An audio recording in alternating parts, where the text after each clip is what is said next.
ವಿರಾಮದ ನಂತರ ಜಾತಕ ಫಲ ಕಾರ್ಯಕ್ರಮಕ್ಕೆ ಮತ್ತೊಮ್ಮೆ ಸ್ವಾಗತ. ಶಾಸ್ತ್ರಿಗಳೇ, ಈ ದಿನ 12 ರಾಶಿಗಳ ಫಲಾಫಲ ಹೇಗಿದೆ?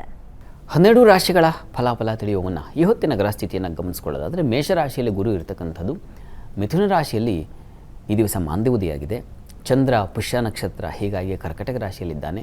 ಕೇತು ಇರತಕ್ಕಂಥದ್ದು ಕನ್ಯಾ ರಾಶಿಯಲ್ಲಿ, ಕುಂಭರಾಶಿಯಲ್ಲಿ ಅಲ್ಲಿ ಕುಜ, ಶುಕ್ರ ಹಾಗೂ ಶನೈಶ್ಚರರಿದ್ದಾರೆ. ಇನ್ನು ಮೀನರಾಶಿಯಲ್ಲಿ ರವಿ, ಬುಧ ಹಾಗೂ ರಾಹು ಇದ್ದಾರೆ. ಹೀಗಿರುವಾಗ 12 ರಾಶಿಗಳ ಫಲಾಫಲ ಹೇಗಿರುತ್ತದೆ ಗಮನಿಸ್ಕೊಳ್ಳೋಣ. ಮೊದಲಿಗೆ ಮೇಷರಾಶಿಯವರಿಗೆ ದಿವಸ ಸ್ವಲ್ಪ ಈ ಗಂಟಲು ಹಾಗೂ ಎದೆ ಭಾಗದಲ್ಲಿ ಸ್ವಲ್ಪ ತೊಂದರೆಗಳು, ಒತ್ತೋದು, ನೋವು, ಈ ಥರದೊಂದು ಬಾಧೆ ಸೂಚಿಸ್ತಾ ಇದೆ. ಅದೊಂದು ಎಚ್ಚರಿಕೆ ತಗೋಬೇಕು. ಉಳಿದ ಹಾಗೆ ಈ ದಿವಸ ಬಂಧುಗಳ ಸಹಕಾರ ಚೆನ್ನಾಗಿರುತ್ತೆ. ಕೃಷಿಕರಿಗೆ ತುಂಬ ಚೆನ್ನಾಗಿದೆ. ನೀರನ್ನು ಆಶ್ರಯಿಸಿ ಕೆಲಸ ಮಾಡೋರಿಗೆ ತುಂಬ ಉತ್ಕೃಷ್ಟವಾದ ಫಲ, ಲಾಭ ಕಾಣಲಿಕ್ಕೆ ಅವಕಾಶ ಇದೆ. ಒಳ್ಳೆಯ ಪ್ರಯಾಣ, ವಿಹಾರ, ದೂರ ಸಂಚಾರ, ಹೊರ ಸಂಚಾರ ಅಂತೀವಲ್ಲ, ಹಾಗೆ ಆ ರೀತಿಯ ಒಂದು ಅನುಕೂಲ ಚೆನ್ನಾಗಿದೆ ಈ ದಿವಸ. ಪುಷ್ಪ ವ್ಯಾಪಾರಿಗಳಿಗೆ, ಈ ರಸ ವ್ಯಾಪಾರಿಗಳಿಗೆ, ದ್ರವ್ಯ ವ್ಯಾಪಾರಿಗಳಿಗೆ ವಿಶೇಷವಾದ ಅನುಕೂಲ ಇದೆ, ಚೆನ್ನಾಗಿದೆ. ವೃತ್ತಿಯಲ್ಲೂ ಹೆಚ್ಚಿನ ಅನುಕೂಲ ಇದೆ ಈ ದಿವಸ. ಈ ಒಂದು ಆರೋಗ್ಯದ ದೃಷ್ಟಿಯಿಂದ ಸುಬ್ರಹ್ಮಣ್ಯ ಪ್ರಾರ್ಥನೆ, ಸುಬ್ರಹ್ಮಣ್ಯ ಸನ್ನಿಧಾನದಲ್ಲಿ ಒಂದು ಅಭಿಷೇಕ, ರುದ್ರಾಭಿಷೇಕ ಮಾಡಿಸಿ ತೀರ್ಥ ಸೇವನೆ ಮಾಡಿ ಅನುಕೂಲ ಆಗುತ್ತೆ. ಇನ್ನು ವೃಷಭ ರಾಶಿಯವರಿಗೆ ದಿವಸ ವೃತ್ತಿಯಲ್ಲಿ ಹೆಚ್ಚಿನ ಅನುಕೂಲ ಕಾಣಲಿಕ್ಕೆ ಅವಕಾಶ ಇದೆ. ನೀವು ಕನ್ಸ್ಟ್ರಕ್ಷನ್ ಫೀಲ್ಡಲ್ಲಿ ಇರ್ಬೋದು, ಎಲೆಕ್ಟ್ರಾನಿಕ್ಸಲ್ಲಿ ಇರಬಹುದು, ಆಟೋಮೊಬೈಲ್ಸಲ್ಲಿ ಇರಬಹುದು, ಅಂತೂ 2 ಕ್ಷೇತ್ರದವರಿಗೆ ತುಂಬ ಚೆನ್ನಾಗಿದೆ. ಇನ್ನು ಉಳಿದ ಹಾಗೆ ಔಷಧ ವ್ಯಾಪಾರಿಗಳಿಗೆ ವಿಶೇಷವಾದ ಲಾಭ ಇದೆ. ಸ್ವಲ್ಪ ಹಣಕಾಸಿನ ತೊಂದರೆ ಉಂಟಾಗುತ್ತೆ ಈ ದಿವಸ. ಈ ಉಪನ್ಯಾಸ, ಪತ್ರಿಕೆ, ವಿದ್ಯಾರ್ಥಿಗಳಿಗೆ, ಶಾಲೆ, ಇಂಥ ಕ್ಷೇತ್ರಗಳಲ್ಲಿ ಇರೋರು ಅಥವಾ ಅದಕ್ಕಾಗಿ ದುಡಿಯೋರು, ಅವರಿಗೆ ಸ್ವಲ್ಪ ತೊಂದರೆ ಇದೆ ಈ ದಿವಸ. ಇದರ ನಿವಾರಣೆಗೆ ನೀವು ವಿಷ್ಣು ಸಹಸ್ರನಾಮ ಪಾರಾಯಣ ತುಂಬ ಒಳ್ಳೆಯದು, ಅದನ್ನು ಮಾಡಿ.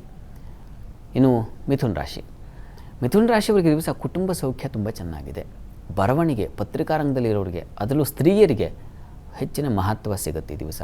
ನಿಮ್ಮ ಮಾತು ಪ್ರಾಜ್ಞಶ್ಚ ಶಶಿ ಮೃದುವಾಕಂತ, ಮೃದುವಾಗಿ ಮಾತಾಡಿ ಕೆಲಸ ಸಾಧನೆ ಮಾಡೋದು, ಅದು ತುಂಬ ಚಾಣಾಕ್ಷದಿಂದ ಅಂತೀವಲ್ಲ, ಹಾಗೆ ಈ ದಿವಸ ನಿಭಾಯಿಸ್ತೀರಾ. ಕುಟುಂಬದಲ್ಲಾಗಲಿ ಹೊರಗಡೆ ಆಗಲಿ ಚೆನ್ನಾಗಿದೆ ಈ ದಿವಸ. ವೃತ್ತಿಯಲ್ಲೂ ಅನುಕೂಲ ಇದೆ, ಆತಂಕ ಬೇಡ. ಈ ದಿವಸ ಆರೋಗ್ಯದ ದೃಷ್ಟಿಯಿಂದ ನೀವು ವಿಷ್ಣು ಸಹಸ್ರನಾಮ ಹೇಳ್ಕೊಳ್ಳೋದು ಬಹಳ ಒಳ್ಳೆಯದು, ಅದರಿಂದ ಅನುಕೂಲ ಆಗುತ್ತೆ. ಇನ್ನು ಕರ್ಕಟಕ ರಾಶಿಯವರಿಗೆ ದಿವಸ ದೇಹ ಸದೃಢತೆ ಇದೆ, ಆರೋಗ್ಯದ ದೃಷ್ಟಿಯಿಂದ ಚೆನ್ನಾಗಿದೆ. ವೃತ್ತಿಯಿಂದ ಖಂಡಿತ ಅನುಕೂಲ ಇದೆ. ಯಾಕೆ ಅಂದರೆ ಗಜಕೇಸರಿ ಯೋಗ, ಹೀಗಾಗಿ ತುಂಬ ಚೆನ್ನಾಗಿದೆ. ವೃತ್ತಿಯಲ್ಲಿ ಹೊಸ ಅವಕಾಶಗಳಿಗೆ ದಾರಿಯಾಗುತ್ತೆ. ಸ್ತ್ರೀಯರಿಗೆ ಹೆಚ್ಚಿನ ಮಹತ್ವ ಸಿಗುತ್ತೆ. ಸ್ವಲ್ಪ ಮಟ್ಟಿಗೆ ಅಪವ್ಯಯ ಆಗುತ್ತೆ. ಬೇಡದೇ ಇರೋದಕ್ಕೆ ಹಣ ಖರ್ಚು ಮಾಡ್ಕೊಂಡ್ಬಿಡ್ತೀರ.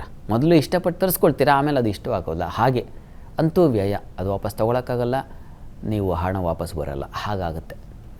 ಇದರ ನಿವಾರಣೆಗೆ ನೀವು ಕೂಡ ವಿಷ್ಣು ಸಹಸ್ರನಾಮ, ಮಹಾಲಕ್ಷ್ಮಿ ಪ್ರಾರ್ಥನೆ, ಲಕ್ಷ್ಮೀ ನಾರಾಯಣರ ಪ್ರಾರ್ಥನೆ, ಇವೆರಡೂ ಒಳ್ಳೆಯದು.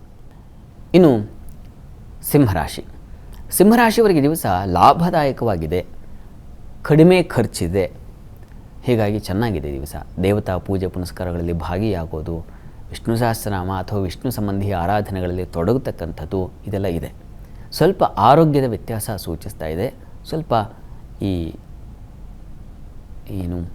ಚರ್ಮ ಸಂಬಂಧಿ ತೊಂದರೆಗಳು, ಮೂಳೆ ಸಂಬಂಧಿ ತೊಂದರೆಗಳು ಅದನ್ನು ಸೂಚಿಸ್ತಾ ಇದೆ. ಈ ಕಾರಣದಿಂದ ಆದಿತ್ಯ ಹೃದಯವನ್ನು ಹೇಳ್ಕೊಳ್ಳಿ. ಇನ್ನು ಕನ್ಯಾ ರಾಶಿಯವರಿಗೆ ದಿವಸ ಈ ಹಾಲು ಹೈನು ವ್ಯಾಪಾರಿಗಳಿಗೆ ತುಂಬ ಲಾಭದಾಯಕವಾಗಿದೆ. ಕೃಷಿಕರಿಗೆ ತುಂಬ ಚೆನ್ನಾಗಿದೆ. ನೀರಿನ ವ್ಯಾಪಾರಿಗಳಿಗೆ ಚೆನ್ನಾಗಿದೆ. ಈ ಮತ್ಸ್ಯೋದ್ಯಮದಲ್ಲಿರ್ತಕ್ಕಂಥವರು, ಈ ಕೋಳಿ ಸಾಕಣೆ ಇತ್ಯಾದಿ, ಕುರಿ ಅದೆಲ್ಲ ಅಂಥ ವ್ಯಾಪಾರಿಗಳು ಅಥವಾ ಅವರು ಸಾಕ್ತಕ್ಕಂಥವ್ರು, ಇದೆಲ್ಲ ಹಾಲು ಹೈನಲ್ಲೇ ಬರ್ತದೆ. ತುಂಬ ಚೆನ್ನಾಗಿದೆ, ಲಾಭದಾಯಕವಾಗಿದೆ.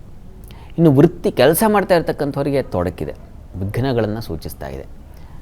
ಹಾಗಾಗಿ ವಿಘ್ನ ನಿವಾರಣೆಗೆ ದಿವಸ ಗಣಪತಿ ಪ್ರಾರ್ಥನೆ, ಗಣಪತಿ ಸನ್ನಿಧಾನದಲ್ಲಿ ಹೋಗಿ ಮೋದಕ ಸಮರ್ಪಣೆ ಮಾಡಿ ಅನುಕೂಲ ಆಗುತ್ತೆ.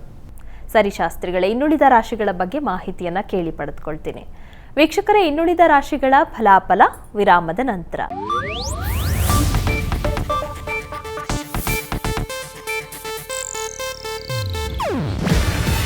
ಇದು ಏಷ್ಯಾನೆಟ್ ನ್ಯೂಸ್ ನೆಟ್ವರ್ಕ್ ಪ್ರಸ್ತುತಿ.